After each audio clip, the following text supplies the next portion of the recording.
Hello students, again I am here with you to teach you models. I think this is the last phase of models, and we are going again to the last phase of the models. I mean to say कि जो चीज़ हमने पहले पढ़ी है उससे आगे ये अब आखिरी फेज चल रहा है, तो ध्यान देकर पढ़िए जो भी आप पढ़ रहे हैं, ठीक है, और कंफर्टेबली सीखने की कोशिश करें जो आपको बताया जा रहा है। मॉडल्स में कल मैंने जो लास्ट पॉइंट लिया था वो था शेल।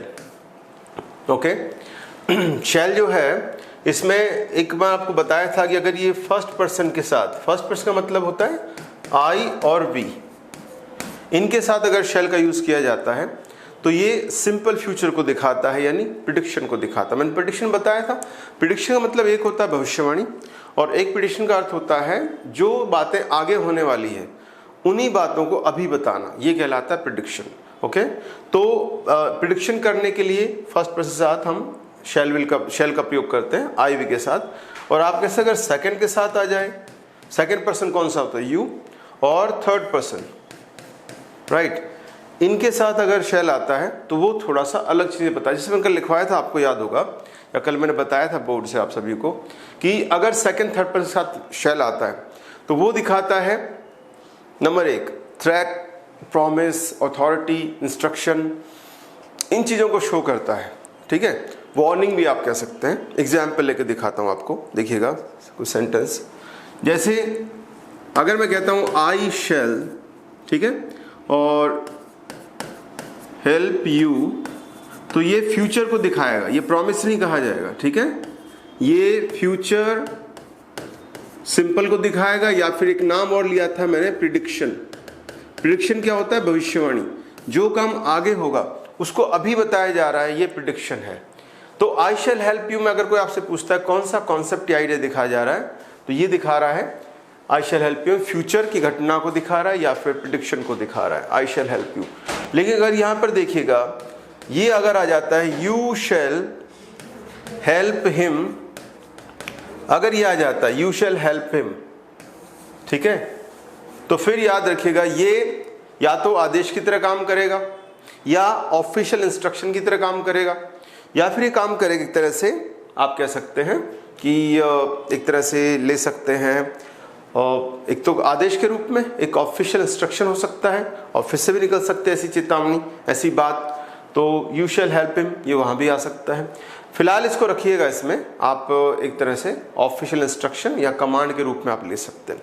सेकंड पर्सन के साथ अगर शेल आता है, ठीक है, सेकंड पर्सन के साथ अगर शेल दिया जाता है, याद रखिएगा, तो वो शो करेगा क्या, या तो प्रॉमिस को, थ्रेट को, वार्निंग को, ऑफिशियल इंस्ट्रक्शन को, कई बार कमांड, और कई बार जो है वो ऑथोरिटेटिव या अथॉरिटी को भी दिखाता है कि जो बोल रहा है वो अधिकार रखता है, ये भी दिखा देता है। तो यू शैल हेल्प हिम को हम ले सकते हैं ऑफिशियल इंस्ट्रक्शन, या फिर हम ले सकते हैं कमांड के रूप में, राइट। अगर आप कैसे थर्ड पर्सन के साथ आए तो क्या हो, जैसे अगर आ गया ही शैल और हेल्प हिम, तो ये दूसरे की तरफ से आप प्रॉमिस कर रहे हैं। थोड़ा इसको चेंज कर देता हूं ताकि आपको क्लियर रहे, डबल, ठीक है, हेल्प हर कर देते हैं अब, ठीक है। ही शैल हेल्प हर, ये एक तरह से प्रॉमिस हो सकता है, दूसरे की तरफ से आप प्रॉमिस कर रहे हैं, ओके, तो ही शैल हेल्प हर। इसके अलावा देखिएगा एक चीज हम और ले सकते हैं, अगर मैंने कहा शी शैल गो लेट, वे लेट जाएगी, ये क्या हो सकता है, शी शैल गो लेट, ये आप कहिएगा एक तरह से इंस्ट्रक्शन निकला है, अथॉरिटी है, कमांड है कि वो कल लेट ही जाएगी, जल्दी नहीं जाएगी, तो शी शैल गो लेट। तो यहां पर शैल गो ये शी के साथ आ रहा है, शी कौन सा पर्सन है, थर्ड पर्सन, थर्ड पर्सन का शेल का प्रयोग करेंगे तो वो दिखाता आपका एक तरह से ऑफिशियल इंस्ट्रक्शन, कमांड, अथॉरिटी को दिखाता है। अगर मैं यहां पर कहता हूं ही शैल और सफर, SUFFER, ही शैल सफर, ओके, ही शैल सफर, तो सफर का मतलब होता है परिणाम भुगतना। ये उर्दू वाला सफर नहीं है, एक उर्दू में सफर होता है, वो तो होता है यात्रा, जैसे आपकी यात्रा मंगलमय हो, ऐसे यात्रा को उर्दू में सफ़र भी कहते हैं ना। तो और ये जो सफ़र, ही शैल सफ़र, ये सफ़र इंग्लिश वाला, इसका मतलब है परिणाम भुगतना किसी यानी किए हुए काम के बारे में, आपने अगर कोई गलत किया है उसका परिणाम। तो ये ऐसा लग रहा है धमकी दी जा रही है, ही शैल सफ़र फॉर हिज और फ्लॉज। फ्लॉज क्या होते हैं, स्पेलिंग चेक करना। यहाँ पर फ्लॉ का मतलब आ रहा है FLAW, नॉट OW, ठीक है, याद रखिएगा, FLAW। ये है दोष, कमियां। वह अपनी कमियों का खामियाजा भुगतेगा या अपनी कमियों का परिणाम भुगतेगा। ये चेतावनी या थ्रेट हो सकती है। और देखिएगा, यू शैल, ठीक है, यू शैल और बी पनिश्ड, ये ऐसा लग रहा है धमकी दी जा रही है। यू शैल बी पनिश्ड, या वार्निंग भी हो सकती है, लेकिन एक आपको थोड़ा अटपटा लग रहा होगा कि मैंने यहाँ पर शैल के साथ अब की बात शैल को पैसिव वॉइस में रख दिया है। मॉडल्स का पैसिव बनाते हैं तो वहाँ पर आप देखते हैं कि शैल विल के साथ या मॉडल्स के बाद बी लगाकर थर्ड फॉर्म आती है। तो ये मॉडल के रूप में हाँ, लेकिन है तो वही, शैल तो आ ही रहा है। और कौन से पर्सन के साथ है, सेकेंड पर्सन, ये आ गया सेकेंड पर्सन, ठीक। सेकेंड पर्सन के साथ अगर दिया जाता है शैल को तो वो भी प्राय धमकी, चेतावनी, प्रॉमिस को आता है। जैसे एक सेंटेंस और देखिएगा, अगर मैं ये कहता हूं यहां पर you shall gate promotion, right, तो ये ऐसा लगता है कोई वादा कर रहा है बॉस वगैरह कि तुम्हें प्रमोशन मिल जाएगा। यू शैल गेट प्रमोशन, तो इसको क्या मानेंगे, सेकेंड पर्सन के साथ। देखो दो बातें देखनी होती है, नंबर एक मॉडल कौन सा है, नंबर दो पर्सन कौन सा है, जो सब्जेक्ट जो आ रहा है वो कौन से पर्सन का, second person, first person, third person. और तीसरा देखना है सेंटेंस में बात क्या कही जा रही है। इन तीन के आधार पे आप मीनिंग को डिसाइड करते हैं कि वाक्य में बात क्या कही जा रही है।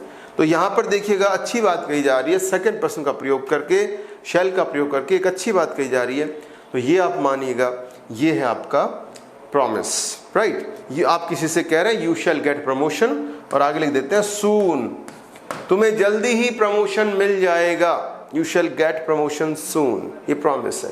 इस प्रकार से मैंने जो बात आपको बताई है वो ये है कि फर्स्ट पर्सन के साथ अगर शैल का प्रयोग करते हैं तो फ्यूचर या प्रिडिक्शन को दिखाता है, जैसा मैंने अभी बताया था आपको। और अगर वो सेकंड थर्ड पर्सन के साथ आता है, सेकंड पर्सन यू और third person he she it they, this that और कोई नाम वगैरह, वो सब थर्ड पर्सन होते हैं। उनके साथ अगर आता है शैल तो प्रॉमिस, वार्निंग, धमकी, चेतावनी, ऑफिशियल इंस्ट्रक्शन, अथॉरिटी, कमांड, इनको शो करता है। तो आपको उसी अनुसार इनको पढ़ना है। ओके, देखिए एक ये पॉइंट हो गया है, याद रहेगा। तो यहाँ पर इसको क्या माना आपने, इसको माना है वार्निंग, चेतावनी, ठीक है। इसको क्या माना है, यू शैल बी पनिश्ड, इसको माना आपने थ्रेट या वार्निंग। इसको वार्निंग भी कह सकते हो, थ्रेट। थ्रेट क्या होता है, धमकी, ठीक है, THREAT।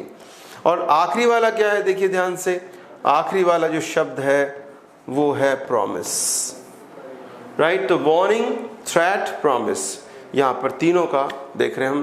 पहले में थर्ड पर्सन है, दोनों आखिरी जो है उनमें सेकंड पर्सन है। ओके, एक शैल का स्पेशल यूज है that I should tell you, and that usage is related to tag question और क्वेश्चन टैग। क्वेश्चन टैग वे होते हैं जब एक स्टेटमेंट चलता है और उसके बाद दूसरा जो स्टेटमेंट छोटा है, दूसरा जो पार्ट आता है कोमा के बाद है, जैसा आप देख रहे हैं। और ये जो दूसरा पार्ट होता है सेंटेंस का, ये क्वेश्चन के रूप में होता है, राइट। कौन सा question, yes no question. Yes no question क्या होते हैं, यस नो क्वेश्चन वे क्वेश्चन होते हैं जो किसी हेल्पिंग वर्ब से शुरू होते हैं, किसी ऑक्सिलरी सहायक क्रिया मॉडल से शुरू होते हैं। ऐसे क्वेश्चंस को यस नो क्वेश्चंस कहा जाता है। तो ऐसे क्वेश्चन जो मिलते हैं कि पहले स्टेटमेंट आ रहा है और फिर उसके बाद क्वेश्चन आ रहा है, इन्हें ये जो क्वेश्चन होगा इसे कहते हैं टैग क्वेश्चन। कौन सा क्वेश्चन कहते हैं, टैग क्वेश्चन कहा जाता है, राइट। टैग क्वेश्चन कहा जाएगा। इसको टैग क्वेश्चन भी कहते हैं और टेल क्वेश्चन भी कहा जाता है। टेल का मतलब पूंछ होती है, TAIL। कभी कभी इसका नाम टेल क्वेश्चन भी होता है। टेल का अर्थ होता है पूंछ, राइट, या पीछे का भाग भी टेल कहलाता है। जैसे एयरप्लेन वगैरह में जो पीछे के बाद उसको टेल बोलते हैं। सो टेल क्वेश्चन या टैग क्वेश्चन जो होता है उसमें भी एक विशेष प्रयोग है किसका, शेल का।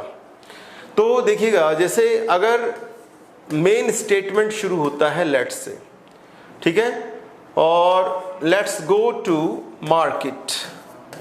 अब देखिएगा ये मेन स्टेटमेंट है, ये किस में आ रहा है, ये आ रहा है आपका किसमें, लेट्स के साथ शुरू हो रहा है। अगर लेट्स से शुरू हो रहा है मेन स्टेटमेंट, राइट, तो आगे जब अब जो टैग क्वेश्चन शुरू होगा ये वाला कॉमा के बाद, राइट, इसमें शेल आएगा, शेल और फिर वी फिक्स्ड होता है, तो टैग क्वेश्चन क्या बनेगा, शेल वी। ये देखिएगा एक ही स्पेशल, ये एग्जाम में रिपीट होता रहता है, आता रहता है, तो याद रखिएगा अगर कोई स्टेटमेंट, अगर कोई बात, अगर कोई सेंटेंस शुरू होता है लेट्स से और उसके आगे क्वेश्चन टैग आपसे पूछा जाता है या मांगा जाता है, तो वो जो क्वेश्चन टैग शुरू होगा वो शुरू होगा आपका किससे, शेल से होगा। तो यहाँ पर देखिएगा शेल आ रहा है, शेल से शुरू होगा, यहाँ पर शेल। अब अगर मैं विल कर दूं यहाँ पर तो गलत हो जाएगा, अगर मैं यहाँ पर कर देता हूँ मान लीजिए कैन कर दूं तो गलत हो जाएगा। कुल मिलाकर बात यह है कि लेट्स अगर यहाँ दिया जाए तो उसका जो क्वेश्चन टैग बनेगा वो शेल से बनेगा। एक क्वेश्चन आपका ये रह जाता है, ठीक है, ये अक्सर एग्जाम में आता रहता है, ध्यान रखिए। आगे बढ़े तो ये लेट्स वाला याद रखिएगा। इसका मीनिंग क्या होगा, अगर आप हिंदी ट्रांसलेशन देखें तो इसका हिंदी मीनिंग होगा आओ बाजार चलते हैं। फिर उसका हिंदी का अर्थ क्या होगा, चले क्या, आओ बाजार चलते हैं, चले क्या। तो ये जो कंफर्मेशन मांगा जाता है क्वेश्चन टैग, हमेशा याद रखिएगा एक बात बोली जाती है जो पॉजिटिव नेगेटिव हो सकती है, उसके बाद उस बात का कंफर्मेशन किया जाता है सामने वाले से जिससे हम बात कर रहे हैं। तो ये जो कंफर्मेशन होता है, दिस कंफर्मेशन इज कॉल्ड, या this confirmation point is in the form of a question, and this question is called a tag question or a tail question. So this is a tail question, this is a tag question. तो shall we यहाँ पर जो है वो tail question या tag question है, बस याद ही रखना है।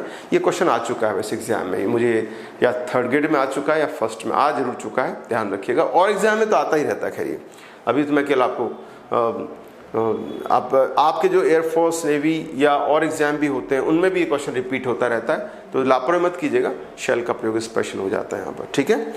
और एक देखिएगा इसमें अगर शेल हैव थर्ड फॉर्म है तो वो तो फर्स्ट फॉर्म वाली बात ही हो गई है कि फर्स्ट पर्सन के साथ, राइट, फर्स्ट पर्सन कौन सा होता है, आई और वी, उसके साथ अगर शेल हैव थर्ड फॉर्म आता है तो ये क्या होगा, ये तो फ्यूचर हो गया, राइट, फ्यूचर में परफेक्ट हो गया बस, और क्या है, आई के साथ शेल आई रहा है तो ये सिंपल, ये किसकी बात करेगा, फ्यूचर में ऐसा काम हो चुका होगा, ये उसको शो कर रहा है, राइट।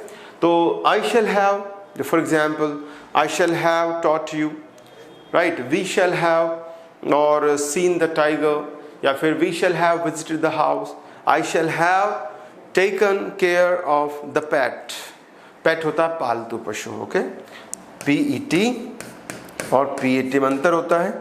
PET क्या होता है, पालतू पशु, और PAT क्या होता है, ऐसे थपथपाते हैं, थपथपाते हैं किस चीज़ को, उसे कहते हैं PAT, पैट। जैसे ही पैटेड माई बैक, उसे मेरी पीठ थपथपाई, तो पैट का मतलब होता है थपथपाना, वो होता है PAT, और ये है PET। तो पालतू पशु के लिए कौन सा आता है, PET, राइट, वो होता है इसमें, ठीक है। तो ये शैल हैव थर्ड फॉर्म, ये परफेक्ट में। ऐसे देखें तो ऐसे तो फिर आई और वी के साथ अगर ये आ जाता है शैल बी और ING, ये देखिए आप, शैल बी ING, ये भी फ्यूचर को ही दिखा रहा है, तो कंफ्यूज मत होइएगा। शैल जब भी आता आई और बी के साथ ये फ्यूचर को ही दिखाएगा या प्रिडिक्शन को दिखाएगा। ये दूसरी बात है, एस्पेक्ट चेंज होते रहते हैं, ये एस्पेक्ट कहलाते हैं। जैसे परफेक्ट एस्पेक्ट है या प्रोग्रेसिव एस्पेक्ट है। अगर ING फॉर्म आ रही है शैल के साथ तो प्रोग्रेसिव एस्पेक्ट है, अगर हैव थर्ड फॉर्म आ रहा है तो वो फ्यूचर का एस्पेक्ट है, सॉरी परफेक्ट का एस्पेक्ट है, वो अलग अलग हो जाते हैं, ठीक है भाई। चलिए शैल हो गया। Now we come to shall का पास्ट। नॉर्मली पुरानी अंग्रेजी में होता था शुड, अब लेता हूं शुड को। शुड क्या है देखिएगा, शुड जो है इसको अगर आप लेंगे ध्यान से तो देखिएगा शुड के अपने प्रयोग भी हैं, राइट, और शुड जो है वो शैल का पास्ट भी है। तो एक हम कह सकते हैं शैल का पास्ट ठीक है, लेकिन वो very formal English. Formal English कौन सी होती है? बहुत नियम से चलने वाली अंग्रेजी को, मतलब कुछ ज़्यादा ही नियम को फॉलो किए जाते हैं, पुराने नियम तोड़े नहीं जाते, वो फॉर्मल इंग्लिश होती है। तो फॉर्मल इंग्लिश में शैल का पास्ट होता है शुड, शैल का पास्ट इन फॉर्मल इंग्लिश, ठीक है। एक तो ये हो जाएगा इसका, और दूसरे शैल के अपने प्रयोग हैं, राइट, सॉरी शुड के अपने प्रयोग हैं। तो शुड जो है अपने प्रयोग भी रखता है अलग से, और शैल का पास्ट भी है, लेकिन रेयरली आजकल शैल का पास्ट भी जो है वो वुड होने लग गया है। लेकिन पुरानी अंग्रेजी में कई बार एग्जाम में भी आ जाता है, वहाँ पर याद रखना है ये। इसको लिख देता हूँ वेरी फॉर्मल, फॉर्मल भी नहीं, वेरी फॉर्मल इंग्लिश में, ओके, ये हो जाता है।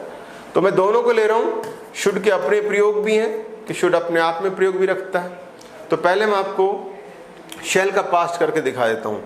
जैसे अगर मान लीजिए ये आ जाता है I said I shell play, अगर ऐसा डायरेक्ट वाक्य मिलता है आपको और इसका हमें इनडायरेक्ट वाक्य बनाना है, तो फिर क्या होगा? I said I shell play, तो देखिएगा आई सेड दैट, और शैल का हो जाएगा शुड, आई शुड प्ले। ये देखिए आप, शैल शुड हो गया। तो ये बहुत पुरानी अंग्रेजी में ऐसा होता है, आजकल वैसे देखेंगे ना आप ज़्यादा तो शैल का पास्ट भी वैसे वुड होता है, राइट। तो मैं यहाँ लिख देता हूँ वुड, लेकिन ब्रैकेट में, ठीक है भाई, ध्यान रखिएगा। पहली प्रायोरिटी एग्जाम में अगर ऐसे वाक्यों में दोनों मिलते हैं तो शुड को प्रेफर करना चाहिए, क्योंकि परीक्षा में क्या करता है वो बहुत पुरानी अंग्रेजी को फॉलो करता है। तो अगर एग्जाम में ऐसे क्वेश्चन मिलते हैं तो फिर आपको देखना है कि वहाँ पर शुड का प्रयोग करूँ। हाँ, अगर शुड है नहीं तो वुड आ जाएगा। तो ये एक पॉइंट, हालांकि उतना कम पूछा जाता है पर मैंने बता दिया, ठीक है। एक पॉइंट आप ये ध्यान रख लीजिएगा कि शैल का पास्ट शुड भी होता है, लेकिन ज़्यादातर ऐसा कब होगा? शैल का पास्ट शुड ज़्यादातर तब होता है जब सब्जेक्ट जो है वो फर्स्ट पर्सन ही रहे। आई का देखो आई हुआ, ही या शी नहीं हुआ ना। अगर ही या शी होता तो वुड के चांस ज़्यादा थे, लेकिन यहाँ पर अगर फर्स्ट पर्सन जो डायरेक्ट में था, इनडायरेक्ट में फर्स्ट पर्सन ही बना रहा, तो फिर शुड ही करना चाहिए, शैल का पास्ट शुड हो जाएगा, ठीक है भाई। चलिए अब देखते हैं शुड के क्या प्रयोग है। शुड के अपने प्रयोग की बात कर लेते हैं। शुड का अपना प्रयोग क्या है? SHOULD, should. इसके प्रयोग लेते हैं। देखो, मोटी भाषा में जब आप शुड पढ़ते हो, दिमाग में आपको कुछ शुड बताता है, तो दिमाग में जो पहली इमेज बनती है वो बनती चाहिए, राइट। चाहिए का मतलब आप ये देखते हैं कि उस अर्थ में देखते हैं कि चाहिए कौन सा, नीड वाला चाहिए नहीं। जैसा अगर आप कहते हैं आई नीड ए पेन, मुझे एक पेन चाहिए, तो ये चाहिए दूसरा है, ये होता है ज़रूरत होना। इसका पर्यायवाची रिक्वायर, जो मैं पहले भी आपको बता चुका हूँ कि require, I require a pen, I need a pen, वो दूसरा वाला चाहिए। ये चाहिए कौन सा है? जो दूसरी वर्ब के बाद लगता है। हिंदी में प्राय जब आप देखते हैं तो ना, नी और नेर उसके बाद आता जो चाहिए, ये जो चाहिए आता है, ये वाला चाहिए कि मैं बात कर रहा हूँ। खाना चाहिए, खानी चाहिए, खाने चाहिए, जाना चाहिए, जानी चाहिए, जाने चाहिए, खेलना चाहिए, खेलनी चाहिए, खेलने चाहिए, ये जो चाहिए आ रहा है मैं इसकी बात कर रहा हूँ, ठीक है। इस अर्थ में शुड को हम ज़्यादा प्रयोग करते हैं। अब देखिएगा कुछ वाक्य लेके देखते हैं। पहला देखिएगा और आप खुद सोचिएगा पहले क्या दिखा रहा है। मैंने शुरू से कह रहा हूँ कि every model has a concept, every model shows you a concept और an idea, right, and we should use it according to its meaning, to its concept. If we can't see the concept, if we can't see the meaning, we can't use the models. We have to be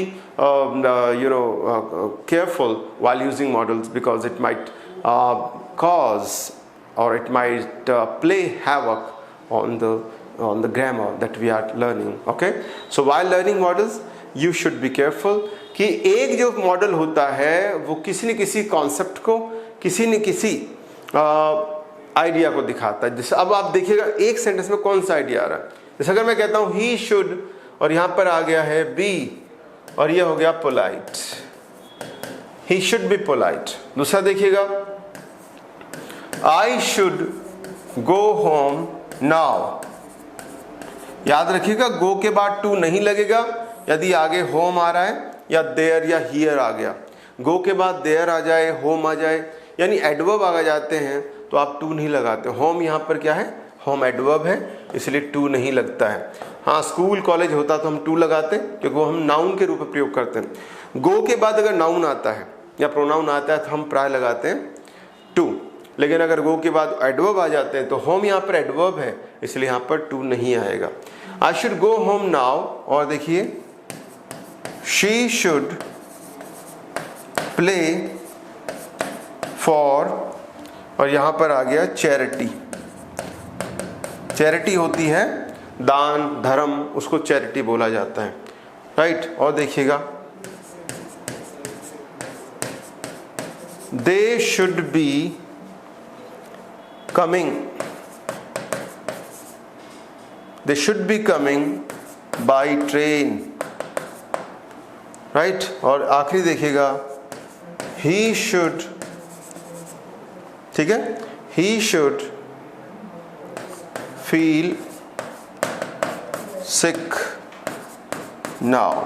check कर लीजिएगा, अलग अलग मतलब जो sentences आपके सामने लिखे हैं, एक सेंटेंस किसी न किसी कॉन्सेप्ट को, किसी न किसी आइडिया को शो कर रहा है, राइट। तो यहाँ पर प्रत्येक सेंटेंस जो है वो यूज कर रहा है किसी न किसी कॉन्सेप्ट को। तो आप बताइए, पहले वाले सेंटेंस में देखते हैं ही शुड बी पोलाइट, तो ये क्या है, ये सजेशन है, सलाह है, इसको आप एडवाइस कहते हैं। एडवाइस सलाह को कहते हैं, राइट। सजेशन कहते हैं, बिल्कुल सजेशन भी कह सकते हैं आप इसको, नो प्रॉब्लम, ओके। तो पहले वाक्य में देखिए ध्यान से, एडवाइस दी जा रही है सामने वाले को, तीसरे आदमी को, हो सकता हो सामने नहीं हो, उसको कहा जा रहा है ही शुड बी पोलाइट। अच्छा ये देखिएगा, मॉडल्स के बाद बी आ सकता है, पर बी के बाद क्या क्या आ सकता है, बी के बाद आईएनजी भी आ सकती है, बी के बाद थर्ड फॉर्म भी आ सकता है, बी के बाद कोई विशेषण एडजेक्टिव भी आ सकता है, और बी के बाद कोई नाउन भी आ सकता है। तो यहाँ पर मैंने क्या लगाया, पोलाइट क्या है, पोलाइट एक एडजेक्टिव है, विशेषण है, उसको मैंने पुट किया है। आगे बढ़ते हैं, I should go home now, ये क्या है, ये खुद को जो सही लग रहा है, जैसे ऑट टू की तरह है। मैंने आपको ऑट टू बताया था कि जब आपको लगता है फला काम सही है और हमें करना चाहिए, इस समय उसकी रिक्वायरमेंट है, तो वो है शुड का प्रयोग किसके लिए, एडवाइजेबिलिटी या फिर डिजायरेबिलिटी या फिर राइट थिंग्स। जो आपको लगता है खुद के लिए और दूसरों के लिए जो सही है, वो चीज़ें बताने के लिए भी हम शुड का प्रयोग करते हैं। I should go home now, अब मुझे घर चले जाना चाहिए, यानी मुझे ऐसा लगता है इस समय रिक्वायरमेंट क्या है या सही चीज़ क्या है मेरे लिए, मुझे घर चले जाना चाहिए। तीसरा जो है she should play for charity, ये सुझाव के रूप में आ रहा। आप खुद देखिएगा, कोई प्लेयर है, मान लीजिए मुझे लगा उसे दान धर्म करना चाहिए, और मैंने कहा मान लीजिए किसी फाउंडेशन का काम कर रहे हैं जो गरीबों का भला या अनाथालय में पैसे वगैरह दान करती है, तो ऐसी अगर हम बात करते हैं तो ऐसे वाक्य में पढ़िएगा she should play for charity, उसे दान धर्म के लिए भी खेलना चाहिए, यानी कि दूसरों कल्याण के लिए भी कोई मैच वगैरह आयोजित किया। ऐसे बहुत से खिलाड़ी हैं जो चैरिटी के लिए खेलते हैं और वो पैसा फंड में चला जाता है, प्राय धर्म के लिए, दान के लिए, किसी की मदद के लिए चला जाता है, ओके। तो ये उसी है, तो ये क्या माना जाएगा, ये भी नंबर 3 जो सेंटेंस है ये वाला, दिस वन, ये भी क्या शो कर रहा है, ये भी सजेशन, सुझाव को शो कर रहा है। एडवाइस भी कह सकते हो, डोंट वरी। सजेशन क्या होता है, सुझाव, ठीक है भाई, उसको शो कर रहा है। नंबर 4 देखिएगा, दे शुड बी कमिंग। अब की बार थोड़ा सा आपको अलग दिख रहा है सेंटेंस, बी के बाद मैंने आईएनजी फॉर्म लगा दी है। इसका अनुवाद करता हूं हिंदी में, तो इस समय वे ट्रेन से आ रहे होंगे, दे should be coming by train. ये क्या हो गया, ये पॉसिबिलिटी, अनुमान, गेस, राइट। तो ये किसके लिए आ रहा है, अगर पूछा जाए आपसे कि इस सेंटेंस में क्या शो किया जा रहा है, तो आप इस सेंटेंस से बताएंगे कि यहाँ पर नंबर 4 सेंटेंस में शो किया जा रहा है पॉसिबिलिटी, राइट, या GUESS, गेस, अनुमान को शो किया जा रहा है। दे शुड बी कमिंग, वे आ रहे होंगे। अच्छा देखो, एक बात और ध्यान रखनी, शुड के बाद यहाँ पर मैंने इसको कंटिन्यूअस कर दिया है। क्या कर दिया, कंटिन्यूअस, नो प्रॉब्लम। मॉडल्स के बाद आप BING लगा सकते हैं, बस वो कंडीशन चीज को दिखाएगा वे आ रहे होंगे, ये आ रहा है इसमें। मतलब आपने सर शुड क्यों लगाया, विल क्यों नहीं लगाया? आ रहे होंगे। विल तो सर्टेनिटी दिखाता है कि ऐसा अवश्य हो रहा होगा, और वो काम अभी हुआ नहीं है, तब विल आता है यहाँ पे। ये तो काम हो रहा है, चल पड़े हैं वो गाड़ी से, पर मुझे लग रहा किससे आ रहे होंगे? ट्रेन से आ रहे होंगे, बस से नहीं आ रहे होंगे। तो मैं उसको एक गेस कर रहा हूँ, एस्टिमेट कर रहा हूँ कि ये चीज़ कैसे आ रही होगी। ठीक है, नेक्स्ट देखिएगा, शुड फील सिक, ये क्या है? ये भी गैस या अनुमान लगाया जा रहा है, पॉसिबिलिटी दिखाई जा रही है। He should feel sick now, इसका मतलब ये थोड़ी उसे बीमार महसूस करना चाहिए, नहीं। मेरा अनुमान ऐसा है कि इस समय शायद वो बीमार महसूस कर रहा होगा। ही शुड फील सिक नाउ, इस समय। तो ये मेरा अनुमान है। तो ये भी क्या दिखा रहा है? पॉसिबिलिटी या गेस को दिखा रहा है। तो आखिरी दोनों sentences are showing that someone is possibly in a certain condition, कि कोई आदमी इस समय शायद किसी एक अवस्था में है। तो ये पॉसिबिलिटी को और दिखा रहा है। ठीक है, कुछ और वाक्य लेकर दिखाता हूं मैं। देखिए, एक सेंटेंस और लेते हैं। जैसे अगर मैं आपसे कहता हूं he should be a student, तो ये क्या है? ये अनुमान लगा रहा हूं। यार मुझे लगता है वो लड़का एक छात्र होगा शायद, लग तो नहीं रहा कोई भिखारी है, लग नहीं रहा कोई जादूगर है, लग नहीं रहा कोई चोर है, मुझे लग रहा छात्र होगा यार। He should be a student, ये भी एक पॉसिबिलिटी है, आप गेस कर रहे हैं, अनुमान लगा रहे हैं। या अगर मैं कहता हूं, मान लीजिए she should be at home, वह इस समय घर पर ही होगी। शुड बी एट होम, ये भी क्या है? गैस है। गैस या पॉसिबिलिटी भी कह सकते हो, जो अभी पिछले वाक्य हमने देखा था। गैस का मतलब अनुमान होता है, तो उसको शो कर रहा है। ठीक है भाई, ये तो बात आई है कुछ शुड के बारे में, शुड कैसे प्रयोग किया जाता है। एक बात और, जैसे किसी को हम सलाह देते हैं तो उसके लिए शुड आता है, राइट। किसी को सुझाव देते हैं तो शुड आता है। और इसके अलावा जो है कुछ चीज़ जो मैंने आपको बताई है, ये भी शुड के साथ आती है। अच्छा, एक बात ध्यान रखिए, ये जो शुड का प्रयोग जो अभी हमने किए हैं, ये सभी प्रेजेंट या फ्यूचर को दिखाते हैं, राइट। जितने वाक्य मैंने अभी लिखे हैं शुड को लेकर, वो सभी शुड के प्रयोग या तो प्रेजेंट को दिखाते हैं, पास्ट को, सिवाय पहला, जब मैंने कहा था शैल का पास्ट है।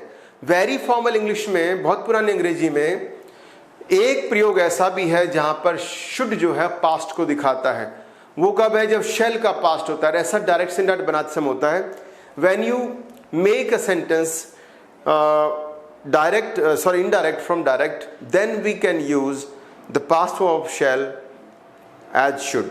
तो हम shall का past form के रूप में should का प्रयोग कर सकते हैं।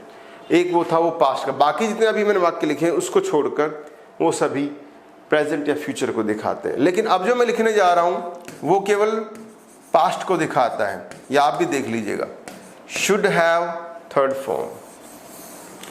आपने देखा ज्यादातर जो हैव थर्ड फॉर्म आ रहे हैं वो ज्यादातर पास्ट को ही दिखा रहे हैं।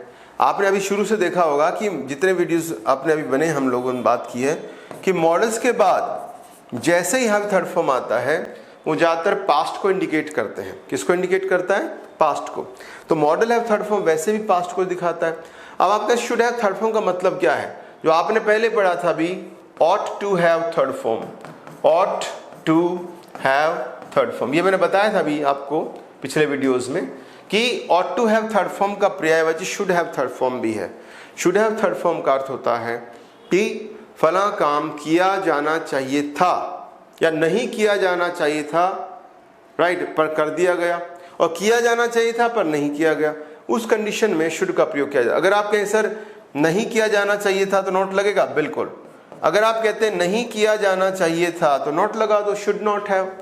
ठीक है, एग्जाम्पल देखिएगा कि अगर मैं शुड हैव थर्ड फॉर्म लगाता हूं, ये वाला एग्जाम्पल ले रहे हैं अभी हम लोग शुड का हैव थर्ड फॉर्म के साथ। देखिएगा, जैसे पहला सेंटेंस देखिएगा, यू शुड हैव, ओके, और you should have appeared in the last exam, तुम्हें पिछले परीक्षा में बैठना चाहिए था, तुम क्लियर कर सकते थे, तुम्हारी तैयारी तुमने मिस कर दिया। तो मैं किसी को सलाह दे रहा हूं कि तुम्हें पिछली परीक्षा में बैठना चाहिए था। You should have appeared in the last exam. इसका मतलब जिससे मैं कह रहा हूं वो पिछली परीक्षा में नहीं बैठा और मुझे लगा उसे बैठना चाहिए था। और इसका मतलब नहीं बैठा, ठीक है, याद रखिएगा। अगर मैं ये कहता हूं यू शुड नॉट हैव, ठीक है, अब्यूज्ड और हर, तुम्हें उसे गाली नहीं देनी चाहिए थी, मतलब उसने गाली दी। You should not have abused, not आ गया, इसका मतलब जो काम नहीं किया जाना चाहिए था वो कर दिया गया है। तो याद रखिएगा शुड हैव थर्ड फॉर्म में ये कह रहे हैं कि जो काम नहीं किया गया वो किया जाना चाहिए था, और अगर आप नॉट लगाते हैं तो जो काम कर दिया गया है वो नहीं किया जाना चाहिए था। यहां पर किया जाना चाहिए था, नहीं किया गया, यहां पर नहीं किया जाना चाहिए था, कर दिया गया। इसका लेकिन बात ध्यान रखिएगा, दोनों ही ये पास्ट टाइम को शो कर रहे हैं, ये भी पास्ट को शो कर रहा है और ये भी पास्ट को शो कर रहा है। Both these sentences are showing past time and past tense, यानी कि आप देख सकते हैं in these two sentences I have is not only the past tense but also I have also referred to past time. So in these two sentences I can say that we can see past tense. Okay, तो should have third form जहां भी आए याद रखिएगा वो past को show करेगा, present या फ्यूचर को शो नहीं करेगा। ओके, और ये यहाँ पर अगर आपके सर ऑट टू लगा दो लगा सकते हो, अगर आप ये कहते हैं ऑट टू तो भी आ सकता था। अगर नॉट लगाना होता तो आपको मैंने बताया था ऑट में अगर नॉट लगाना पड़ता है तो हमें पहले ऐसे करना चाहिए और फिर थर्ड फॉर्म का प्रयोग करें। तो अगर आप ध्यान रखिएगा कि अगर आप ऑट के साथ नॉट लगाते हैं तो पहले लगाइए टू और फर्स्ट फॉर्म या टू इन्फिनेटिव के बीच कुछ मत लगाइएगा, यहाँ कुछ मत लगाइए, आप बीच में नॉट को शुरू में लगाइए, ठीक है। ऑट की समस्या थोड़ी दूसरी है। शुड कर लेंगे सभी लोग, एक शुड का प्रयोग। एक छोटा सा पॉइंट शुड में याद रखिएगा कि शुड कभी कभी कंडीशनल वाक्यों में भी आ जाता है। तो इफ के बाद शुड का प्रयोग आ जाए तो आगे प्राय जो है वो फर्स्ट फॉर्म से वाक्य शुरू होता है। आपके सर ये क्या है, यहां पर शुड क्या दिखाता है, ये दिखाता है पॉसिबिलिटी। क्या शो करता है, पॉसिबिलिटी। कंडीशनल वाक्यों में यानी आप पहचान कैसे करोगे, इफ से कर लेना कि इफ से अगर वाक्य शुरू होता है और वहां शुड आ रहा है तो ये कंडीशनल वाक्य है, लेकिन ये दिखा क्या रहा है, पॉसिबिलिटी दिखा रहा है। और ऐसे वाक्य में अगला जो क्लॉज शुरू होगा कोमा के बाद वो फर्स्ट फॉर्म से शुरू होगा, राइट। और ये शुड पॉसिबिलिटी दिखाता है। जैसे एग्जाम, और ये प्रेजेंट की बात करेगा, पास्ट की नहीं, ये भी ध्यान रखिएगा, ये प्रेजेंट टाइम को शो करता है। एग्जाम्पल देखो, जैसे इफ शी शुड कॉल मी, ठीक है, और टेल मी इमीडिएटली। इसका अर्थ ये हुआ कि यदि वो मुझे कॉल करे तो मुझे तुरंत बता देना। इसका मतलब कोई व्यक्ति बाहर अंदर घर के कहकर जा रहा है कि मेरे नाम पे अगर उसका कॉल आए किसी का, कोई महिला या लड़की, तो मुझे बता देना। अब देखो यहाँ पर चेक करते हैं, इफ आ गया, इफ के बाद शुड आ रहा है, फिर फर्स्ट फॉर्म आ गया, और ये देखो आप फर्स्ट फॉर्म से वाक्य शुरू हो गया ना। टेल फर्स्ट फॉर्म है, टेल मी इमीडिएटली। अब आपसे कोई पूछे किस प्रकार का सेंटेंस है, ये कंडीशनल सेंटेंस है। और ऐसे वाक्यों में शुड जो है वो क्या दिखाता है, पॉसिबिलिटी दिखाता है, संभावना जता रहा है कि यदि वो हो सकता है मुझे कॉल करे, तो ऐसा अगर हो तो मुझे बता देना, तुरंत बता दे। इमीडिएटली क्या होता है, तत्काल, तुरंत। इंग्लिश में क्या कह सकते हैं, एट वंस। क्या बोलेंगे, एट वंस, ठीक है भाई। जैसे इसका सिमिलर वर्ड होगा एट वंस, हालांकि एट वंस दो शब्द हैं, इसका अर्थ है तत्काल, तुरंत। Okay, if she should call me tell me immediately, यदि मुझे कॉल करे तो मुझे तुरंत बता देना। ये शुड का कंडीशनल वाक्यों में प्रयोग है। तो अगर ये आता है ये कैसे दिया जा रहा है तो बताइएगा कि ये कंडीशनल सेंटेंस है।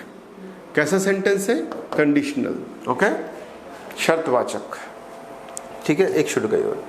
ओके, तो शुड के मैंने आपको मुख्य प्रयोग बता दिए हैं। शुड का प्रयोग कहाँ किया जाना चाहिए, पॉसिबिलिटी के लिए, यस, पॉसिबिलिटी के लिए। और नंबर 2 मैंने आपको बताया सुझाव, सलाह, एडवाइस, सजेशन के लिए। एक कंडीशन वाक्य में बता दिया, एक बताया should have third form, right, इन सब के साथ शुड आता है, ये आपको ध्यान। और एक बताया था शैल का पास्ट, वो भी शुड होता है, लेकिन मैंने कहा था फॉर्मल इंग्लिश में, पुरानी इंग्लिश में ऐसा होता है कि शैल का पास्ट शुड होता है। ओके, तो ये ध्यान। चलिए आगे बढ़ते हैं। अब लेते हैं विल। ओके, विल जो है विल काफ़ी पॉपुलर है, शेल से ज़्यादा पॉपुलर, अक्सर लोग यूज़ करते हैं विल का। ठीक है भाई। तो अच्छा एक बात ध्यान रखिएगा, विल एक नाउन भी है, वो संज्ञा के रूप में है, उसका अर्थ होता है इच्छा, डिजायर, विल। ठीक है, और विल्स होती इच्छाएं, विल्स। विल से बन गया विलिंग। विल पुराने जमाने में विल का एक अर्थ होता है इच्छा करना भी होता है, और उससे बन गया था विलिंग। विलिंग का मतलब इच्छुक। ओके, अब मैं लेकिन जो विल ले रहा हूं इसका इससे कोई संबंध नहीं है फिलहाल। तो ये एक संज्ञा के रूप में, इच्छा के रूप में भी विल होता है, पर ये अब मैं जो आपको पढ़ाने जा रहा हूं वो मॉडल के रूप में आएगा यहाँ पर। ठीक है भाई, देखिएगा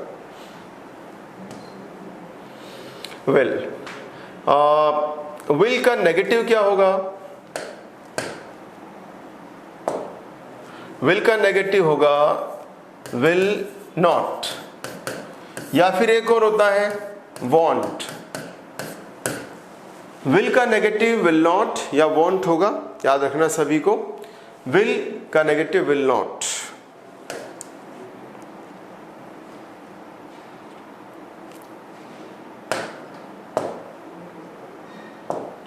ठीक है भाई, विल नॉट, उसको बोलते हैं वॉन्ट। वॉन्ट विल नॉट का ही शॉर्ट फॉर्म है। और अब देखिए इसके प्रयोग बता देता हूं। अगर ये आता है फर्स्ट पर्सन आई वी के साथ, अगर विल लगाते हैं तो ये क्या क्या दिखाता है? ये दिखाता है number 1 promise, number 2 threat, number 3 warning चेतावनी, नंबर 4 आप ले सकते हैं इसमें प्रॉमिस, थ्रेट, वार्निंग, और एक होता है डिटर्मिनेशन। डिटर्मिनेशन क्या होता है? दृढ़ संकल्प कि जो आप कर रहे हैं या जो आप बोल रहे हैं वो आपका इरादा है पक्का कि मैं ऐसा करना चाह रहा हूं। तो अगर आई भी आता है विल के साथ तो ये कॉन्सेप्ट आते हैं, याद रखने सभी को। ठीक है, और अगर आता है बाकी के साथ, अगर अदर प्रोनाउंस के साथ आता है, अदर प्रोनाउंस के साथ अगर विल आता है तो वो क्या दिखाएगा?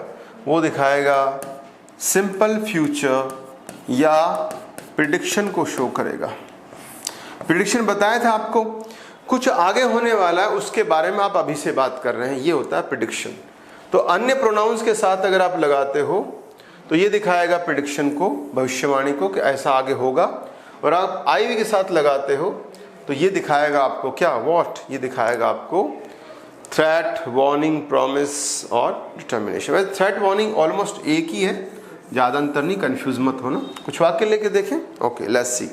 चलिए कुछ वाक्य लेकर देखते हैं। पहला देखिएगा सेंटेंस जैसे आई विल और किल यू। पहली लाइन में धमकी दी जा रही है आपको, आई विल किल यू। ये क्या है? Threat, right? वार्निंग तो नहीं, वार्निंग हल्की होती है, थ्रेट भारी पड़ती है। वार्निंग तो ये है कि मैं ध्यान चलो, ये भी तो वार्निंग है। गिर जाओगे, संभल के चलो, सड़क पे सीधे चलो, गिर जाओगे, सड़क पे ध्यान चलो, टक्कर लग जाएगी, ये वार्निंग है। और मार देंगे, काट देंगे, ये धमकियां हैं। बड़ा नुकसान हो उसकी बात करें और खुद ज़्यादातर हम खुद शामिल होते हैं तो वो होती है, ये थ्रेट होती है। तो ये क्या? I will kill you, first person के साथ आई के साथ आ रहा है, ये है आपका थ्रेट। वाक्य भी देख लो और पर्सन भी देखो और ये भी देख लीजिए, तो ये दिखा रहा है थ्रेट को। और देखिएगा we will complain to the, एक शब्द आ रहा है नया आपके लिए, हो सकता है नया हो, ऑम्बड्समैन। ऑम्बड्समैन ये वन वर्ड में भी आता रहता है, स्पेलिंग चेक कर लीजिएगा, OMBUDSMAN। ऑम्बड्समैन होता है लोकपाल। लोकपाल किसी की फील्ड में हो सकता है, बैंकिंग में, किसी कार्यालय में, बैंकिंग में, और किसी ऑफिशियल काम में, कहीं भी लोकपाल हो सकता है जहाँ शिकायत की जाती है। ज़्यादातर बैंकिंग में देखिएगा, हर डिपार्टमेंट में होना चाहिए वैसे तो, ऐसा कहा गया है, लेकिन इसका मतलब ये कंट्रोल करता है, कोई शिकायत तो लोकपाल से की जाती है। तो स्पेलिंग क्या है? OMBUDSMAN। ऑम्बड्समैन होता है लोकपाल। लिख देता हूं आपके लिए क्योंकि ये वन वर्ड में भी आता है। We will complain to the ombudsman, ये क्या है? ये है चेतावनी, वार्निंग, धमकी भी कह सकते हैं आप इसे चाहें तो, कि हम तुम्हारी शिकायत करेंगे, लोकपाल से कर देंगे। तो यहां देखिएगा फर्स्ट पर्सन आ गया, विल आ गया, फर्स्ट पर्सन में विल आ गया। दोनों में धमकी या चेतावनी है। और देखिएगा जैसे आई विल हेल्प यू, ये क्या है, चेक करें, I will help you, I will help you, ये क्या है, ये प्रॉमिस है, वादा है, ठीक है। और देखिएगा आई विल और सक्सीड, मैं सफल होऊंगा, I will succeed one day, ये डिटर्मिनेशन है कि एक दिन मैं जरूर सफल होऊंगा। फर्स्ट पर्सन के साथ विल आ रहा है और बात भी ऐसी कही जा रही है, तो हमें लग गया ये एक प्रकार से डिटर्मिनेशन है, दृढ़ संकल्प है। डिटर्मिनेशन क्या होता है, दृढ़ संकल्प। आप इंटेंशन भी कह सकते हैं कि आप क्या करना चाहते हैं, उसको भी विल दिखाता है फर्स्ट पर्सन के साथ। इसका मतलब ये अलग अलग है। ये दोनों हो गए आपके थ्रेट या फिर आप कह सकते हैं वार्निंग, चेतावनी। ये आपका हो गए प्रॉमिस, क्योंकि वाक्य ही ऐसा है, नंबर 3। और चौथा नंबर है, या आप कह सकते हैं या तो इंटेंशन कह सकते हैं, ठीक है, इंटेंशन, या फिर आप कह सकते हैं डिटर्मिनेशन, DETERMINATION, डिटर्मिनेशन। तो इस प्रकार से फर्स्ट पर्सन के साथ आई और वी के साथ विल जो है वो अलग अलग कॉन्सेप्ट को दिखाता है, mainly threat, warning, determination, promise etcetera, ठीक है भाई। और आगे बढ़ते हैं। अब आपके सिर्फ बाकी के साथ विल क्या दिखाएगा, बाकी के साथ विल दिखाता है फ्यूचर को। जैसे देखो आप सेंटेंस, ही विल कम और टुमारो, ये क्या है, he will come tomorrow, third person he के साथ आ रहा है, ये है सिंपल फ्यूचर, यानी कि आने वाली घटनाओं के बारे में पहले से बताया जा रहा है, ही विल कम टुमारो। आप ये भी कह सकते हैं प्रिडिक्शन है ये, कि जो घटना कल होगी उसे अभी बताया जा रहा है, तो प्रिडिक्शन हो गया, ही विल कम टुमारो, तो ये प्रिडिक्शन को शो कर रहा है। और देखिएगा she will join my office soon, वह जल्दी ही मेरा ऑफिस ज्वाइन करेगी, ये क्या है, ये भी प्रिडिक्शन है, जो काम आगे होगा उसके बारे में अभी बताया जा रहा है। She will join my office soon, तो ये क्या है, ये भी प्रिडिक्शन है। और देखिएगा they will come to the party next week, अगले सप्ताह वे पार्टी में आएंगे। एक और बात ध्यान रखिएगा, अगर विल शैल फ्यूचर को दिखाते हैं तो इनके साथ जो शब्द आते हैं वो फ्यूचर को दिखाने वाले आते हैं। जैसे next week, next month, tomorrow, आप देखा था शुरू में टुमारो आया था, तो ये सभी जो है, और पर्सन देखिए थर्ड पर्सन आ रहा है, तो इन सभी में ये आपको दिखाया जा रहा है प्रिडिक्शन। स्पेलिंग क्या है, PREDICTION, आगे होने वाले भविष्य की बारे में बात की जा रही है। एक पॉइंट। अब बढ़ते हैं आगे। एक है विल यू, हालांकि मैं बता चुका हूं पहले भी इसके बारे में थोड़ा सा, फिर जान लीजिएगा। अगर विल यू आता है तो ये दिखाता है पोलाइट रिक्वेस्ट, विनम्र प्रार्थना को दिखाता है विल यू, राइट। इसमें दो बातें आती है, दोनों बता देता हूं आपको मैं। देखो किताबें दो बातें कहती है, एक तो ये दिखाता है नंबर 1 पोलाइटनेस या रिक्वेस्ट को शो करता है, ठीक है भाई, और एक विल यू दिखाता है फ्यूचर के बारे में इंक्वायरी, राइट। फ्यूचर को की घटना को लेकर जो आप पूछताछ कर रहे हैं, इंक्वायरी कर रहे हैं, उसको भी दिखाता है। वहाँ जाओगे क्या तुम, कल तुम आओगे क्या, ये भी होते हैं। तो विल यू दो बातें दिखाता है, नंबर 1 रिक्वेस्ट को शो कर रहा है, प्रार्थना कर रहे हैं, और नंबर 2 है फ्यूचर की घटना को लेकर कोई बात पूछ रहे हैं आप किसी से। जैसे मैंने कहा विल यू गो, क्या तुम जाओगे, विल यू गो प्लीज, वो रिक्वेस्ट हो गया। देखें अगर एक ही सेंटेंस में कह रहा हूं विल यू गो, और दूसरा देखिएगा विल यू गो प्लीज, तो यहां पर पहला जो है वो फ्यूचर की घटना को लेकर इंक्वायरी है, किसी के जाने के बारे में पूछ रहे हैं कि क्या आप वहां जाएंगे, ये है फ्यूचर की घटना को लेकर इंक्वायरी। तो आपके सर एग्जाम में इसको अगर क्या मानूं, अगर आए तो ये इंक्वायरी मानिएगा, फ्यूचर की घटना को लेकर इंक्वायरी की जा रही है, उसके बारे में पूछताछ की जा रही है, तो ये इंटेरोगेशन है। और आप कहें इंक्वायरी है, लेकिन हाँ फ्यूचर ही दिखाएगा, फ्यूचर की घटना को लेकर इंक्वायरी तो फ्यूचर दिखाएगा, कोई नया कॉन्सेप्ट नहीं आया, उसी को क्वेश्चन बना दिया है। अगर मैंने कहा यहाँ पर मान लीजिए you will go there, right, तो वो था अफर्मेटिव सेंटेंस में फ्यूचर, ये है क्वेश्चन में फ्यूचर है। ओके, तो ये भी फ्यूचर के बारे में बात की जा रही है। लेकिन अगला वाला सेंटेंस देखिएगा, इसमें एक चीज़ ने थोड़ा डिफरेंस कर दिया है, प्लीज़। ज़्यादातर अगर विल यू आता है और तो वो दिखाता है पोलाइट रिक्वेस्ट। एग्जाम में याद रखिएगा, ज़्यादा जो आता है ना एग्जाम में विल यू ऐसे, वो आता है पोलाइट रिक्वेस्ट के रूप में ज़्यादा आता है। तो पहला जो है वो आपका फ्यूचर को लेकर इंक्वायरी है, और दूसरा जो है वो पोलाइट रिक्वेस्ट है, विल यू गो प्लीज़। ठीक है भाई, ये ध्यान रखिएगा। तो विल आपका एक ही हो जाएगा।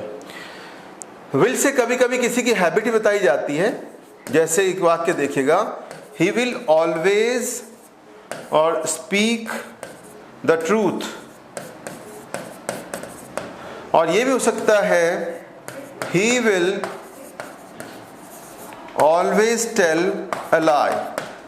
ये क्या दिखा रहा है? ये हैबिट को शो कर रहा है, आदत को शो कर रहा है। तो कभी कभी लेकिन थोड़ा इरिटेशन दिखा जाता, मतलब चिढ़ भी हो रही है कि तो सच ही बोलेगा। कोई नुकसान हो गया तो किसी ने कहा वो सच ज़्यादा बोलता है, आपका नुकसान, आप गुस्सा आया, हाँ वो तो सच ही बोलेगा और क्या करेगा। तो आपको गुस्सा आया तो आपने गुस्से में कहा ही will always speak the truth. और दूसरा देखिएगा tell a lie. Tell a लाई होता है झूठ बोलना। टेल ए लाई क्या होता है? झूठ बोलना। तो he will always tell a lie, ये हैबिट को शो कर रहा है, राइट। तो एक पॉइंट आपका ये आ जाता है। इनफ फॉर टुडे, आज के लिए काफ़ी है। ठीक है, एक बार देखते रहिएगा चीज़ों को, और जो भी है आपके साथ PDF आपको मिल ही जाएगा। और thank you very much, have a great day, thank you.